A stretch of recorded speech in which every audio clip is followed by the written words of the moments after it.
산업안전보건법령에 의한 산업재해 정의로 옳은 것을 찾는 문제가 되겠습니다. 산업재해 정의란 노무를 제공하는 사람이 업무에 관계되는 건설물이나 설비, 그 다음에 원재료 같은 것들에 의해서 작업 또는 그 밖의 업무로 인해 사망 또는 부상하거나 질병에 걸리는 것을 말하게 되겠습니다.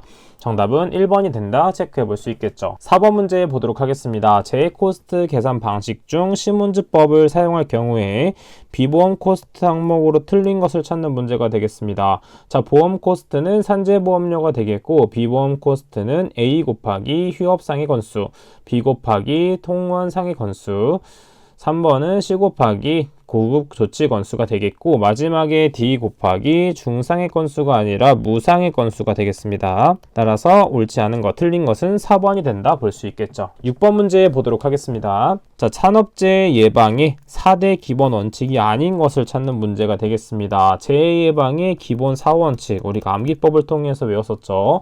재해는 예대를 선언한다 이렇게 외웠습니다. 자, 그래서 어떤 식으로 외울 수 있다? 재해 예방의 기본 원칙 4원칙에 대한 내용은 무엇이 있냐면, 첫 번째 예는 무엇이냐면 예방 가능의 원칙, 그 다음에 두 번째 대는 무엇이냐면 대책 선정의 원칙, 그 다음에 세 번째는 손실 우연의 원칙, 그 다음에 마지막에 원은 무엇이냐면 원인 연계의 원칙이 있습니다. 자, 그렇기 때문에 손실 우연, 그 다음에 예방 가능, 원인 연계는 해당이 되겠지만 분석 방법 선정의 원칙은 4대 기본 원칙에 해당이 되지 않는다라고 볼 수 있으므로 정답은 2번이 되겠습니다. 8번 문제 보도록 하겠습니다. 안전관리는 PDCA 사이클의 4단계를 거쳐서 지속적인 관리를 수행해야 되는데, 다음 중 PDCA 사이클의 4단계를 잘못 나타낸 것은 무엇인가? 자, 이때 PDCA 사이클은 무엇이냐면 업무를 지속적으로 개선하는 데 도움을 주는 것으로 볼 수 있으므로, 첫 번째 P는 플랜 계획이라고 볼 수 있고, 두 번째 D는 do라고 해서 실행, 세 번째 C는 체크라고 해서 점검이라고 볼 수 있겠고, 마지막에 A는 아날리시스가 아니라 뭐가 된다? 액션이 되겠습니다. 자, 그래서 개선에 해당이 된다. 자, 그래서 잘못된 것은 4번이 된다 볼 수 있겠죠. 10번 문제 보도록 할게요. 산업안전보건법령상 건설업의 경우에 공사 금액이 얼마 이상인 사업장에 산업안전보건위원회를 설치 운영해야 되는가? 해당 부분의 기준은 120억 원 이상이 되겠고, 만약에 토목 사업의 경우에는 150억 원 이상이 되어야 되겠습니다. 저희가 두 가지를 비교해서 봐주시면 되겠죠. 11번 문제 보도록 할게요. 무죄운동 추진 기법 중 다음에 설명하는 것은 무엇인가?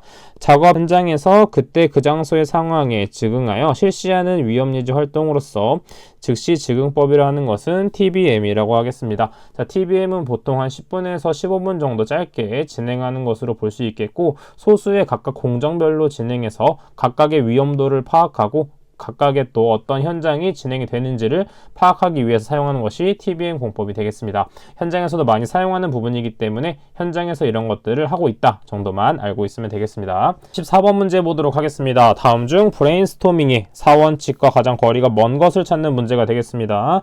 자, 브레인스토밍의 4원칙은 어떤 식으로 외웠다? 자수를 대비한다, 이렇게 암기법을 사용했습니다. 자, 그래서 어떤 식으로 외울 수 있냐면, 첫 번째 자는 무엇이냐면 자유분방, 그 다음에 수는 무엇이냐면 수정 발언, 그 다음에 대는 무엇이냐면 대량 발언, 그 다음에 비는 무엇이냐면 비평 금지입니다. 자, 그러면 이 네 가지를 볼 수 있을 때 첫 번째 자유로운 비평인데 비평 금지가 있기 때문에 거리가 먼 것은 1번이 된다 볼 수 있겠죠. 16번 문제 보도록 할게요. 재해 발생 형태 중 다음 그림이 나타내는 것은 무엇이냐면 단순 자극형에 대한 내용이 되겠습니다.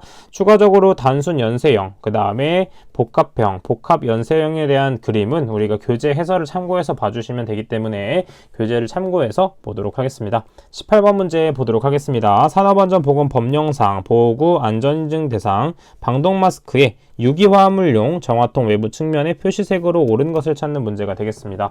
해당 문제는 필기와 실기까지 연결되는 부분이기 때문에 반드시 외워주면 되겠고, 유기화합물용의 표시색은 갈색이 되겠습니다. 자, 일반적으로 녹색을 사용하는 것은 무엇이냐면 암모니아용이 되겠습니다.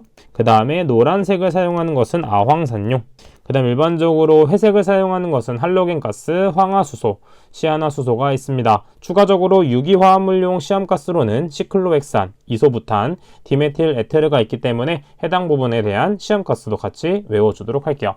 또한 흡수제에 대한 내용이 실기시험까지 연결된 부분이 있기 때문에 교재 해설에 있는 표를 전체적으로 외워준다 생각해주면 되겠습니다.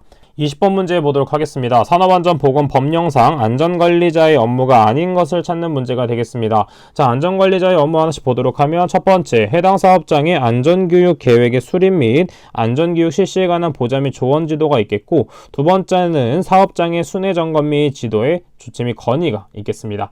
세 번째, 법 또는 법에 따른 명령으로 정한 안전에 관한 사항의 이행에 관한 보좌 및 조언 지도가 있겠고, 마지막으로 작업장 내에 사용되는 전체 환기장치, 국소배기장치에 대한 내용들이 나왔을 경우에는 안전관리자의 업무가 아니라 보건관리자의 업무가 되겠습니다. 따라 정답은 4번이 된다 볼 수 있겠죠.